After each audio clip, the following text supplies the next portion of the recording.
relationship maybes, kick-ass serpent ladies, and floating babies? Let's discuss this premiere craziness on Sweetwater Secrets.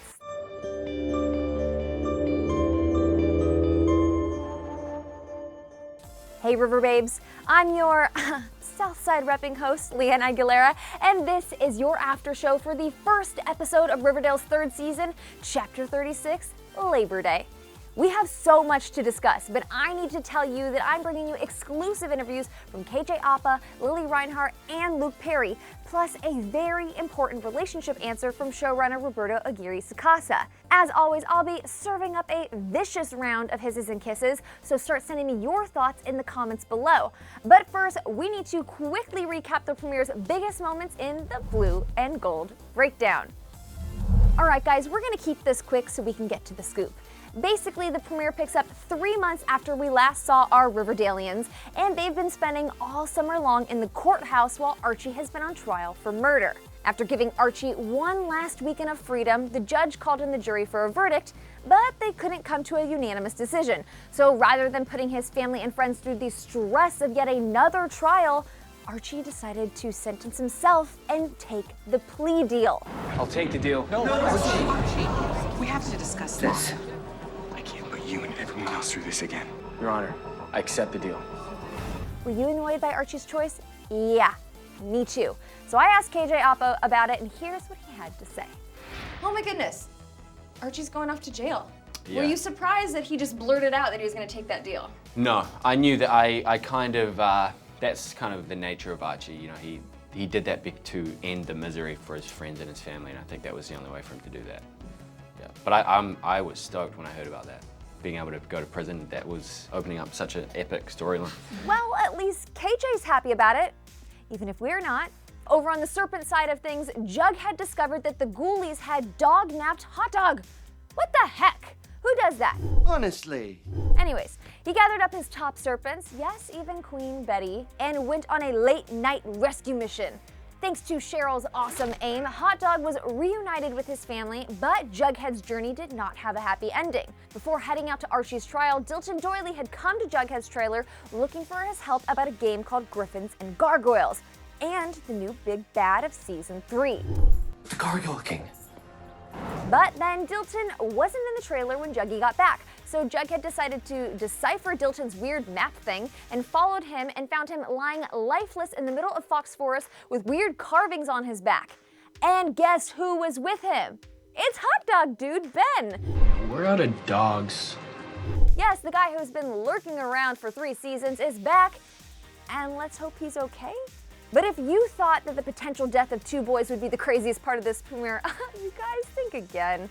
Over in the Cooper household, Betty watched all summer long as her mom sank deeper and deeper into Polly's culty world of the farm. But Betty had her own summer secrets. Turns out Betty was lying about seeing a therapist and had been abusing her prescription for Adderall as a way to hyper-focus on helping Archie's trial and avoid the fact that her dad murdered a whole bunch of people last year. I can't deal with this right now. I don't blame you, girl. In the final season of the episode, Betty watched as Polly and Alice and their weird farmy friends held Juniper and Dagwood over an open fire. And then they let go. And then the babies were floating. They were floating. Anyways, in a state of shock, Betty started having a seizure, and then the episode ended. What? Yeah. I needed to get to the bottom of this, so here's what Lili Reinhart and Machen Amick had to tell me about that shocking premiere cliffhanger. Okay, can we talk about flying babies? Sure. Let's talk about flying babies. Okay, when you read in that Season 1 script and then saw the episode, you both have seen it now, the babies be floating. What is going on? The babies be floating. I actually got chills when I read it. I was like, what's happening? I immediately texted Roberto after I read the first script and I said, is there magic in this show? Yeah. And he said, no, lady, which is what he always says. I know, yeah. Yeah, he said, no, there's not. And I was like, okay, so that means it must have been a figment of her imagination, a hallucination, a mix between Adderall and stress. But yeah, it's definitely not supernatural, which was, to me, a relief because I was like, where are we going? We're already going off the rails a little bit. Now let's switch gears and focus on the episode's most romantic moments in 7 Seconds in Heaven. first up, let's talk Shoni. Apparently our two sultry serpents spent their summer riding cross-country on the back of Tony's motorcycle. I wish we could have had a little flashback glimpse of their road trip romance like the other couples got at the beginning of the episode, but at this point, I'll take what we can get. And what we got was a new nickname, TT. and a heartfelt confession from Cheryl. But no kiss. Did I miss something? I thought we were getting romance. No? Yes? Okay. I didn't miss that Sweet Pea and Josie are our newest Riverdale twosome, and even though Miss McCoy seems to be playing hard to get, I'm still here for it, and it looks like Kevin isn't getting what he wants from Moose. Over with Bughead, Betty's new royal status with the Serpents has her all fired up, and truthfully, I'm loving what I'm seeing. The Serpent Queen is a warrior queen. And the way Jughead looked at his warrior queen after that inspiring speech was too perfect. But the best part was their fireside bonding moment. From now on, we're partners. In serpents, in life, all of it, okay? He gave her his hat and basically said they're gonna be together forever, and I can't. And while Bughead was exchanging articles of clothing, Archie was taking theirs off. And I don't blame them. I loved that Veronica was so vocal about how much she loves her man in this episode. But I do want to point out something to you all. Who else remembers Veronica's epic "We are Endgame" declaration during her speech to Hiram in the Season 3 trailer? I remember it. Now, who else noticed that it was cut from the episode? I did. So I called up Riverdale showrunner Roberto Aguirre-Sacasa to get the answers on this, and when I asked him what happened to the Endgame line, he said, quote, "Wait, was it removed from the episode?" And then when I explained that it was indeed left out of the episode, he said, quote, "Oh my gosh, well, I think it could have been two things. One is Veronica's passion is clear. Two is that it's a sentiment that we echo in subsequent episodes. So it could be those two reasons, but it's certainly not because Varchi is not Endgame." Whew, okay, keep breathing, Varchi fans. It's nothing to panic about. But let's move on to something that's never gonna get cut out of my episodes, hisses and kisses. All right, hisses. That one's going straight to the Ghoulies for just existing. Seriously, who steals a dog? Awful people, that's who. Hisses to the return of Penny Peabody and to the fact that she wanted to revoke Jughead's Serpent jacket just because they're no longer running the South Side. Seriously, Penny? Don't you know that alliterations is the secret to any great franchise? Hisses to the fact that it seems like Moose might be stringing Kevin along, and to those 6 people on the jury for not being able to see that Archie was clearly innocent.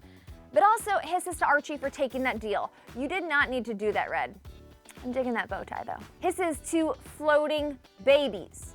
To Polly for pushing her culty farm crap down everyone's throat, and Alice for trying to burn Betty's diaries. Get the hell away from your mother because she's been body snatched. But also, Polly, even though I'm real pissed at you right now, I will take a moment to tell you that your new haircut is super cute. Hashtag mom life. Hisses to Hiram for destroying the life of an innocent teenager despite the fact that his daughter begged him to stop. Once again, get a hobby. Hiram, huh? But on the flip side, my first kiss of the season is going straight to Fred for punching Hiram in his smug face. Fred! And here's some behind-the-scenes secrets straight from Luke Perry about filming that moment. We're gonna talk about a little spoiler in episode 1. Oh boy. Luke, we see in the first episode that Fred loses his temper with Hiram and socks him right in the face. What was that like for you to punch your real-life friend, Mr. Mark Consuelos? Yeah, Mr. Mark Consuelos. Well, it took more than one take that time. We had to do a few, and it was good. Mark, he's always ready to go for stuff like that. Yeah. And He loves that. yeah, if they hadn't called cut, he'd have been swinging right back. Yeah, it was good. It was good. He had it coming. Kisses to the hot dads of Riverdale for reuniting, and to Hermione for finally letting us in on her wicked little secret. I'm a prisoner, Veronica, but I am not his puppet. We'll get you out of that marriage, girl.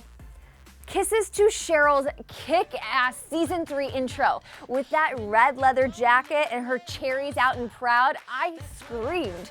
And kisses to Shoni for reigning over the pool party like the queens that they are. Kisses to Varchi's fireside romance and that adorable bughead beanie moment. Kisses to the new reigning serpents, to Betty for refusing to leave her king's side, and to this teeny tiny line that brought me a ridiculous amount of joy.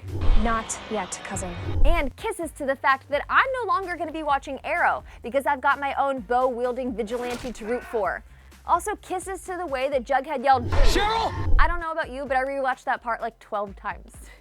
And there you have it. That does it for our very first after show episode of Sweetwater Secrets in Season 3. And I'll see you on Wednesday for our next preview episode for Chapter 37, Fortune and Men's Eyes. For now, you guys know what to do. Hit the comments with your hisses and kisses of this episode.